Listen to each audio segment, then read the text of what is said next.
हे भगवान, देखो तो संध्या बाती का समय हो गया। घर में कैसा अंधेरा हो रहा है। संध्या बहू कहाँ है, क्या कर रही है, घर में अंधेरा कैसे कर रखा है। हे भगवान, सब काम मुझे ही देखने होते हैं। थोड़ी देर बाहर रिश्तेदारी में क्या चली गई, घर में तो अंधेरा करके रख दिया। अभी उसकी खबर लेती हूँ। ये देखो कैसे आराम से यहाँ सो रही है, शर्म नहीं आती। शाम के समय घर में अंधेरा कर रखा है ना। दीपक बाती का सुरूर है और ना खाने की तैयारी करी है। अब मैं घर का करूं कि बाहर का देखूं। पता नहीं कैसी बहू से पाला पड़ गया। शर्म हया बिल्कुल है ही नहीं। पता नहीं क्या सीख कर आई है। इसकी माँ ने कुछ सिखाया भी है कि नहीं। एक काम मजाल है जो ढंग से कर ले। अरे मम्मी जी, वो दिन में सर भारी हो गया था, दवाई लेकर सोई थी तो उसके नशे से पता नहीं चला कब शाम हो गई। आप बैठिए, मैं फटाफट से खाना बनाकर लाती हूँ। हे भगवान, 7 बज गए। आज तो सच में लेट हो गई। पापा जी और ये भी ऑफिस से आते ही होंगे। मम्मी जी, आप कहो तो फटाफट दाल चावल रोटी बना दूँ। हाँ हाँ, खिला दे मरीज वाला खाना। वैसे भी तुझे तो कोई ढंग की सब्जी या ढंग का खाना बनाने में जोर आता है। तरस गए अच्छे अच्छे खाना खाने के लिए। सोचती थी बहू आएगी, ये काम करेगी, वो करेगी, हमारी सेवा करेगी। यहाँ तो पहले सास को कर करके दो, अब महारानी ऐसी आई है, इसे भी हमें खिलाना पड़ता है। तेरी माँ ने कुछ सिखाया भी है कि नहीं। ससुराल में कैसे रहा जाता है, सास ससुर के साथ कैसा व्यवहार किया जाता है। मम्मी जी, मेरे मायके को या मेरी माँ को बीच में क्यों ले आती हैं। आप जैसा कहती हैं वैसा ही तो करती हूँ। अच्छा, अब जवान चलाने लग गई है। चल जा, फटाफट खाने की तैयारी कर। बहस मत कर। हाँ, अगर लेट हो गई तो सासू माँ बेटे को भड़का देंगी और बेटा श्रवण कुमार आते ही सिर्फ माँ की सुनेगा, मेरे ऊपर तरस बरस पड़ेगा। संध्या काम करती जा रही थी और साथ में आंखें बरस रही थी। 8 महीने पहले शादी होकर इस घर में आई थी। कैसे, जब ससुराल वाले उसे देखने गए थे तब ससुराल वालों को माँ ने बताया था कि संध्या पढ़ाई लिखाई कर रही थी, घर के कामों में ज़्यादा होशियार नहीं है। अगर सीखने की कोशिश करेगी तो सब सीख जाएगी। तब तो सासू माँ ने कैसे कैसे कहा था, अरे आप चिंता मत कीजिए, संध्या हमारे घर में बहू नहीं बेटी बनकर जाएगी और देखना मैं इसको एक माँ की तरह हर काम में होशियार कर दूंगी। तो उसने यही सोचा था कि उसके सास ससुर उसे बेटी जैसे ही मानते हैं। कितनी खुश थी ऐसे ससुराल के बारे में सोचकर। शादी की अगली सुबह जैसे ही सास ससुर के पैर छूने लगी तभी सास ने कहा, क्यों री, तेरे घर में बहुएं खुले सर घूमती हैं क्या। ये देख, पीछे से पूरी पीठ दिख रही है। अरे कम से कम ससुर के सामने ही सर पर साड़ी रख लेती। बस उसी समय संध्या समझ गई, बहू को सब बेटी बनाने की बात करते हैं, मानता कोई नहीं है। ये सब केवल दिखावा मात्र है, कितना भी कर ले वो बेटी नहीं बन सकती। एक दिन सास ने बहू संध्या से पीने के लिए पानी मांगा। जब संध्या बहू से पानी दिया तब सास बोली, हे भगवान, सर्दी में ठंडा पानी पीऊंगी क्या, तू तो मुझे किसी दिन बीमार करके ही छोड़ेगी। चल जा, गर्म पानी लेकर आ। जब संध्या गर्म पानी लेकर आई तब मेरा मुंह जलाएगी क्या, किसी को पानी तक पिलाना नहीं आता।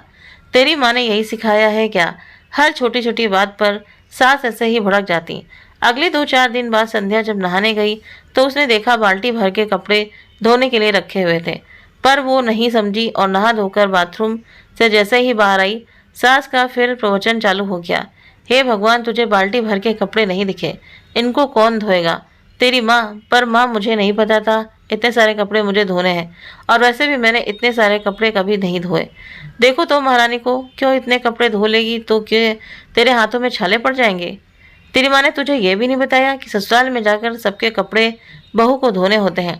तब संध्या सोचने लगी, क्यों मेरे मायके में ऐसा नहीं होता, वहाँ तो सब अपने अपने कपड़े खुद धोते हैं। खैर, संध्या जो भी काम करती है, चाहे वो खाना बनाना हो चाहे कुछ भी हो, उसकी सास हर बात में तेरी माँ ने यही सिखाया है क्या, तेरी माँ ने यही सिखाया है क्या करती रहती। अगर किसी दिन संध्या की तबीयत खराब होती तो सास इतनी जोर जोर से बर्तन करती कि संध्या समझ जाती कि सास का दिमाग आज बहुत खराब हो गया है, कहीं और ज़्यादा ना सुनना पड़ जाए, इसीलिए वो बेचारी बीमारी में भी जाकर काम करती रहती। एक दिन संध्या काफ़ी देर तक कमरे से बाहर नहीं निकली। उसे बहुत तेज़ बुखार था। जब सास ने आवाज़ दी तो संध्या के पति ने कहा, माँ, संध्या को बहुत तेज़ बुखार है, मैंने उसे दवाई दी है, वो आराम कर रही है। ऐसा करते हैं, हल्की सी खिचड़ी बना लेते हैं जो संध्या भी खा लेगी और हम भी खा लेंगे। बेटा, अब तू भी पत्नी की तीमारदारी में लगा रहता है, माँ बाप से तो कोई मतलब ही नहीं। अब हम खिचड़ी खाएंगे। ऐसा कर, तू तो मेरी तेरी बीवी के पास जाकर बैठ, उसी की सेवा कर। हम है ना नौकर यहाँ पर तुम्हारे लिए। पर माँ, संध्या को सच में बहुत तेज बुखार है। अरे बहुत देखे ऐसे नाटक। जब तेरे जैसा जोरू का गुलाम पति होगा तो पत्नी नाटक नहीं करेगी तो क्या करेगी? बस आजकल की बहू को तो हर चीज हाथों में ले जाकर दो, तब तो खुश है। संध्या की सास संध्या को बहुत बुरा भला कहने लगी। ये देखकर निखिल घर से बाहर चला गया और उसने कुछ भी कहना बंद कर दिया। वो बेचारा पत्नी और माँ के बीच में फंसता जा रहा था। एक दिन संध्या की कुछ सहेलियां शादी के बाद भी पार्टी लेने संध्या के घर आ गईं। फिर संध्या ने उनकी खूब खातिरदारी करी। काफ़ी सारा खाना घर में बनाया और काफ़ी सामान बाजार से मंगवा लिया। शाम को जब सहेलियां चली गईं तो सास कमरे से बाहर नहीं आई और चिल्लाने लगी।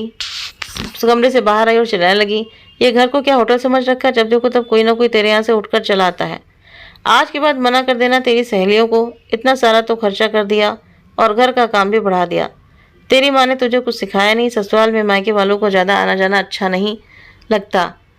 कभी भाई आ रहा है तो कभी बहन आ जाती है, कभी भाभी आ रही हैं तो कोई ना कोई लगे रहते हैं। ये बात भूल, ये घर मेरा है, यहाँ पर सिर्फ जो मैं कहूँगी वही होगा। कैसी बेशरम बहू मिली है, हद तो हो गई। इस बार संध्या के बर्दाश्त की भी हद हो गई। तब उसने कहा, हाँ हाँ, मेरी माँ ने मुझे ये सिखाया कि बड़ों का सम्मान कैसे किया जाता है, घर आए गए लोगों की अवभगत कैसे की जाती है, अपने सास ससुर को कैसे खुश रखा जाता है। 8 महीने तक अपने होठ सिल्क रखे थे। मैं आपका जितना आदर सम्मान करती थी, आपने उतना ही उसका फ़ायदा उठाया। आपने क्या समझ रखा है मैं पागल हूँ? मेरी माँ को बात बात में बीच में लाना बंद कर दीजिए। आपकी वजह से जल्दी से किसी को आने के लिए भी नहीं कहती। आप तो मेरे साथ ऐसा सलूक करती हैं जैसे मैं घर की बहू नहीं कोई जानवर हूँ। अरे बीमारी में तो दुश्मन भी साथ देते हैं। आप तो मेरी सास हैं, कभी आपने मुझे एक गिलास पानी तक के लिए नहीं पूछा। मैं अगर चाहती तो मैं भी दिन भर आराम कर सकती थी, दिन भर शॉपिंग के लिए या किसी पार्टी में जा सकती थी, या अपने पति को आपके खिलाफ भड़का कर अलग हो जाती। किंतु मैंने ऐसा कुछ नहीं किया क्योंकि मेरी माँ ने मुझे ये सब नहीं सिखाया। मम्मी जी, तो क्या आपको आपकी माँ ने ये सब सिखाया था? क्यों प्यार से आप मुझे बहू बनाकर लाई थी? इसीलिए कि आपके साथ जो भी हुआ उसकी कसर आप मुझ पर निकालेंगी। अब तो मुझे लगता है कि दादी जी आपके बारे में जो कहती थी वो सही कहती थी। आपने उनके बेटे को उनसे दूर कर दिया। बेचारी दादी माँ अपने अंत समय तक अकेली ही एक घर के कोने में पड़ी रही। आपने ना खुद उनकी सेवा की, ना हमें करने दिया। आपने हमें उनसे बात तक नहीं करने दी। लेकिन मम्मी जी, एक बात आप मत भूलिए, मैं आज के ज़माने की लड़की हूँ। गलती करने वालों से ज़्यादा सहन करने वाला भी गलत होता है। और आज के बाद मैं आपकी कोई भी गलत बात बर्दाश्त नहीं करूँगी। खास तौर से अगर आपने किसी भी बात में मेरी माँ को बीच में लाया तो मैं भूल जाऊँगी कि आप मेरी सास हैं, मैं आपकी बहू। अगर मैं चाहूँ तो 1 मिनट में आपके बेटे को लेकर अपनी छोटी सी सुंदर सी दुनिया बसा लूँ जिसमें आपका कोई दखल ना हो, जहाँ सिर्फ मेरी चले। फिर आप अपने बेटे बहू से मिलने के लिए तरस जाओ और आपका अंत भी दादी जी जैसा हुई हो। और हाँ, ये मत भूलिए, जितना घर आपके पति का है उतना ही घर मेरे पति का भी है। हम दोनों ही इस घर की बहुएं हैं। इस हिसाब से तो ये घर हम दोनों का बराबर बराबर हुआ। तो आप मालकिन और मैं नौकरानी कैसे हो गई? दरअसल आपको बहू चाहिए ही नहीं थी, आपको तो बहू के रूप में एक नौकरानी चाहिए थी। अब ये आपके ऊपर निर्भर करता है मम्मी जी, आपको बहू चाहिए नौकरानी।